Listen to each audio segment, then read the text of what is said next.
docteur en philosophie à Paris-Sorbonne et à l'Université Laval au Canada. Vous êtes philosophe indépendant et donc vos domaines de recherche sont le platonisme, le néoplatonisme, la théologie négative, l'Advaita Vedanta, non-dualisme indien, et la théologie spirituelle carmélitaine. Vous avez publié récemment votre thèse qui s'intitule « Le dépassement de la raison et l'expérience de l'absolu » chez Plotin. Ah, c'était le mémoire, mais il me semble que récemment vous avez publié votre thèse autour du mythe de la caverne. Et votre conférence s'intitule « Expérimenter Dieu par la poésie de Saint Jean de la Croix ». Voilà, c'est presque ça. Donc je rectifie le titre, parce qu'il y a eu des petits copier-coller. Donc c'est percer par-delà les mots et l'horizon des phénomènes par la poésie de Saint Jean de la Croix. Saint Jean de la Croix, carme espagnol du XVIe siècle, théologien et poète, vécut en sa 44e année, en l'an de grâce 1586, une extase à Ségovie. Revenant au monde après cette expérience mystique, il la décrivit en un sublime poème n'arborant aucun titre, les vers composés après ce ravissement étant encore tout imprégnés d'un je ne sais quoi, un yo no sé qué en espagnol, de la gloire de Dieu à laquelle il avait été élevé. Le docteur mystique, grand aventurier de la nuit intérieure, avait pourfendu l'indéchirable voile de notre monde pour pénétrer en Dieu. Dieu qu'il désirait de tout son cœur et de toute son âme, et qui, en réponse à ce sempiternel soupir, le ravit par-delà les extrémités du ciel et de la terre. Dieu arracha Jean de la Croix telle une grappe de raisin mûr cueillie sur son cep par un vigneron, pour lui dévoiler sa face immaculée, face que nul ne voit s'il voit encore. Ce petit frère espagnol, réformateur de la branche masculine de l'ordre du Carmel, aux côtés de sainte Thérèse d'Avila, larguait les amarres de l'existence, tels les navires de Christophe Colomb quittant les rivages du sud de l'Espagne pour se risquer à voyager en direction de la terre promise. Terre à nul autre pareil où l'espérance, enfin comblée, prend fin. L'aurore de la joie s'y rencontrant surpasse toute satisfaction humaine.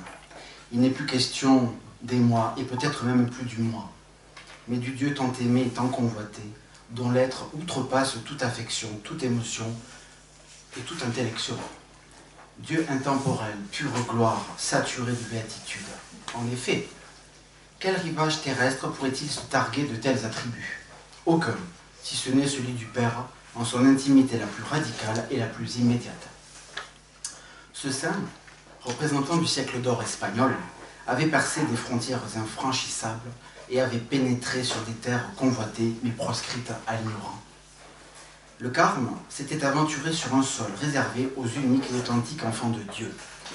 Et s'il avait pu y demeurer quelques instants, cela eût été rendu possible par le maître des lieux. Mais s'agissait-il encore d'un lieu spatialisé ou d'un lieu égotique? Rien de moins sûr. Saint Jean de la Croix s'était abîmé en des profondeurs insondables pour l'esprit de l'homme. Nul homme n'entre là-bas s'il a encore l'homme en lui. Est-ce à dire que l'homme cesserait de demeurer homme à l'instant de l'extase? L'homme ne saurait le dire. L'imperméabilité du lieu de l'extase, de ce cœur de l'au-delà de l'existence, où l'humble carme fut propulsé, confine donc à l'ineffabilité. Pourtant, le bienheureux de Ségovie résolut d'en donner moins une explication qu'une description. Ayant pénétré ce lieu insolite où tout aspire au non-lieu, notre saint esquissa d'en rapporter ce qui pouvait sans dire, ou sans dédire. De cet endroit sans mot, exempt de tout mot, de ce non-lieu où nul mot n'a sa demeure pour exprimer quoi que ce fût s'y rencontrant, notre saint en tira, malgré une impossibilité constitutive, une composition poétique ayant pour fonction de nous enseigner plus que de nous renseigner. L'entreprise de notre saint n'avait donc rien d'évident, il fallait décrire l'indescriptible, expliquer l'inexplicable, tout en narrant l'inénarrable. La poésie semblait donc le meilleur moyen de dessiner, par le médium des lettres et des phonèmes, l'inhabituelle rencontre qu'il avait faite, celle de Dieu. En effet, tel un croquis hésitant, le poème, en tant que genre littéraire, apparaissait être la manière la moins inadéquate pour transcrire l'intranscriptible, car rien ne peut dire celui qui se rencontre dans l'expérience mystique. Mais par contre, il peut se dire ce qui est éprouvé à sa rencontre. Ainsi, la poésie se donnerait comme légitime pour faire transparaître l'inaccessible de ce qui est vécu, non pendant l'extase, mais au lieu du retour de l'extase.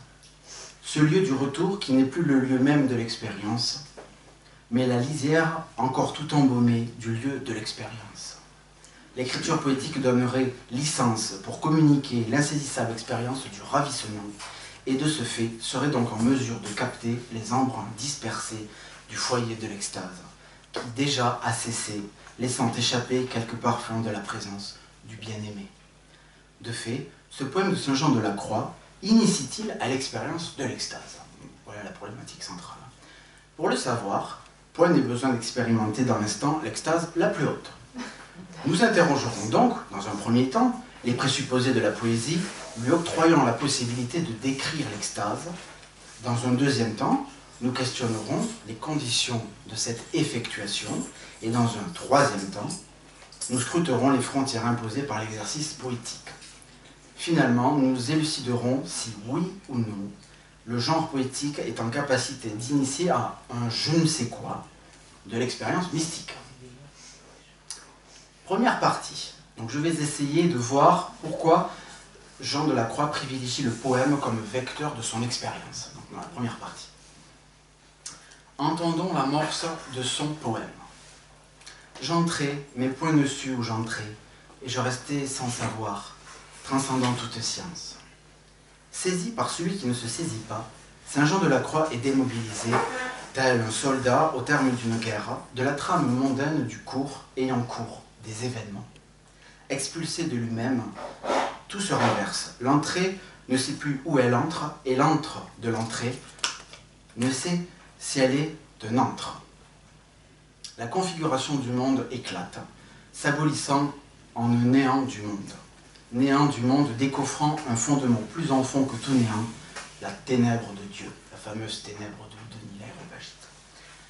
Cela fait 9 ans depuis l'évasion du cachot de Tolède, lieu non de la transformation, mais de la mutation de l'ancien homme vers le nouveau, que le saint est entré en une aurore intérieure grandissante, lui ouvrant la divine clarté de la ténèbre du Seigneur de toutes choses. Si cette ténèbre, chantée par Saint-Denis, est une ténèbre toute faite de clarté, c'est bien parce que sa clarté n'est pas la clarté de notre monde. Jean de la Croix, tombant en extase, pénétra en cette clarté au beau milieu de l'obscurité de son cachot, où il connut 9 mois de captivité, et depuis lors l'expérimenta encore et encore, jusqu'à atteindre, au fil des ans, la partie la plus insondable du mystère divin, la ténèbre suressentielle, celle qu'il expérimentera en son extase de Ségovie. Prêtons-y l'oreille. J'ignorais tout du lieu où j'entrais, mais lorsque je me vis là, sans connaître le lieu où j'étais, j'entendis de grandes choses. Point ne dirait ce que j'entendis, car je demeurais sans rien savoir, transcendant toute science. Chantant en vers cette mélopée intérieure, Jean se livra à la poésie, ne trouvant rien d'autre qui ne se hissait à cette hauteur inconcevable. La poésie pouvait libérer l'illibérable substance sise au cœur inaccessible de l'extase. Le chant, mis en scène de toute exultation profonde, ressaisissait seul, en un saisissement imparfait, les traits inconcevables de la divinité de Dieu. Comment, en effet, un pinceau ou tout autre instrument pourrait-il se manifester celui qui ni ne se voit, ni ne s'entend, ni ne se ressent? Il ne le pourrait pas. Seul un chant, jailli primairement du cœur, pouvait encore dessiner, à défaut de traduire, celui qui ne se dit en aucune langue, tant la langue brise et enferme toute originalité de l'expérience, sans oser parler de l'expérience mystique. L'unique frémissement se propageant de l'épicentre de l'extase gravissait la pente de l'au-delà du monde, vers le monde. Cette onde, pulsée hors des entrailles de la divinité par le retour de Jean de la Croix à sa condition d'existant, demeure le seul témoignage effectif de cette condition hors de toute condition. L'entonnement de la parole sans forme aucune reforme la parole sans la réformer.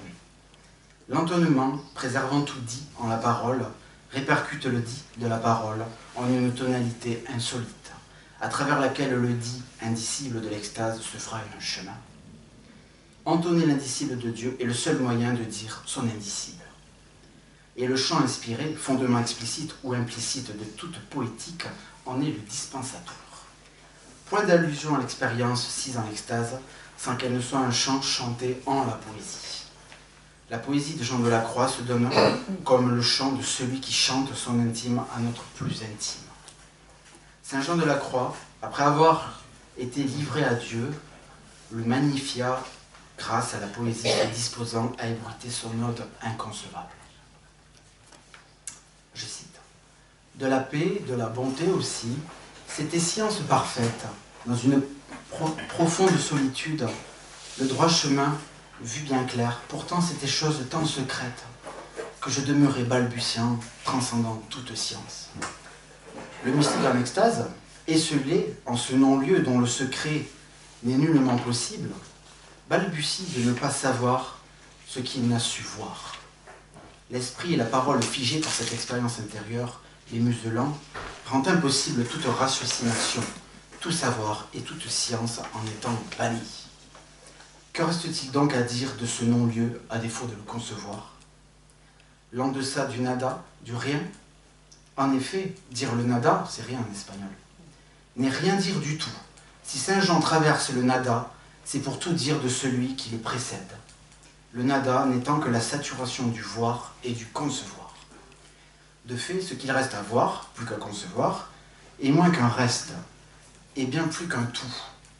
Cette absence de toute impossibilité à voir ou à concevoir est a fortiori de toute possibilité, inocule cette défaillance à soi, plongeant le mystique en un mystérium indécelable, celui du secret de la divinité.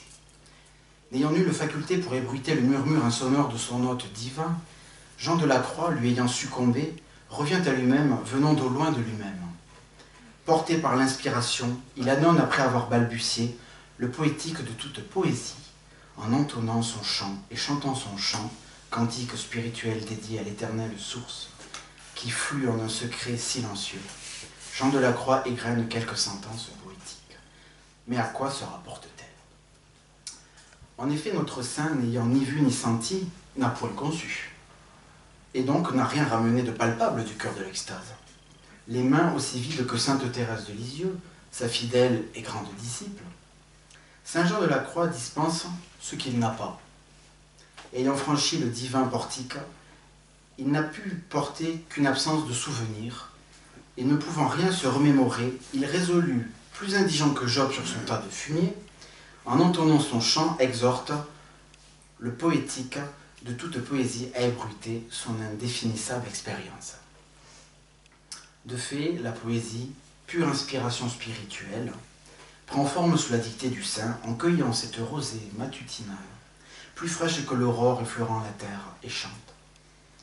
Saint Jean de la Croix écrit l'inécriture de la nue expérience de Dieu, nudité si radicale que seule la poésie, s'élançant par-delà toute ratiocination, peut cueillir et mettre à l'abri. Cet îlot d'inspiration, pour celui étant plus grand que la poétique, accueille d'une part et recueille d'autre part la divine fortune éprouvée par Jean de la Croix. La poésie, destinée à être l'autre de la rationalité, se donne en tant que le lieu dépositaire de la plus excellente et insolite des clandestinités, celle de l'extase de Dieu. Finalement, si Jean de la Croix dit l'indicible dans la poésie et par la poésie, c'est parce qu'elle peut dispenser le chant intérieur, inspirer et recueillir, tel un écrin, ce qui est chanté au cœur de ce chant, et tout cela dans la mesure où elle est libérée de tout impératif rationnel.